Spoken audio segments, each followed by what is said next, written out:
company in Europe at $75,000 a day. Small wonder everyone's relieved that there haven't been more complications. Water is expected to start flowing from Capilano to Seymour and back again by sometime in 2013. Well, a new style of winery is coming to the Okanagan. Not only will it produce its own vintages, but it will help other winemakers produce products of their own. Although this virtual winery has generated some controversy in the industry, the owners say other wineries have nothing to fear. Barry McDivitt has that story. Construction is getting underway on the Okanagan Crush Pad, a new winery surrounded by acres of vineyards in Summerland.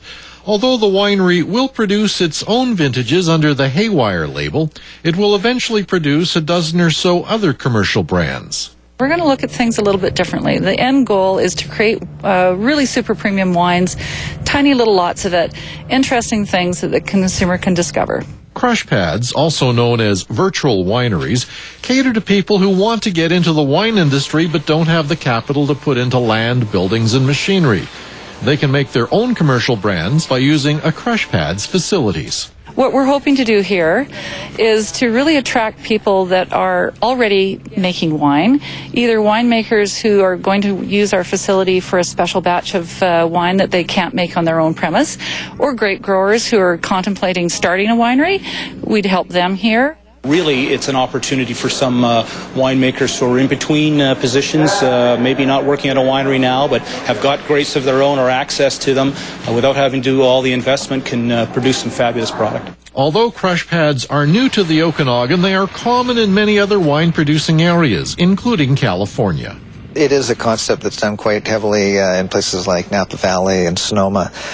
It kind of provides an opportunity to incubate new entrants into the wine business. They have just started out. They haven't got all the capital that they need, and they can use this facility in an interim step until such time as they can build their own winery. Critics of the crush pad concept say it isn't fair to wineries that have invested millions of dollars in property and equipment. Well, we've spent millions too. We've established a vineyard, we've built a winery, we've got all the equipment, we've got the marketing talent, the sales talent. The difference is that we're willing to share our investment with other people.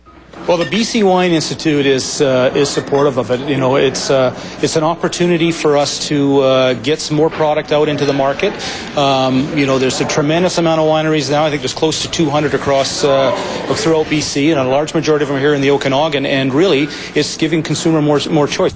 Okanagan Crush Pad says it will only produce top quality wine made from BC grapes. Barry McDivitt, CHBC News. A number of Canadian wineries, especially in Ontario, use the facilities provided by crush pads to produce their first few vintages. They then use those profits to construct their own winery buildings. Well, the price of oil and the price of gold both jumped again today. Details next. Plus, videotaping a musical adventure at UBC Okanagan. CHBC News returns.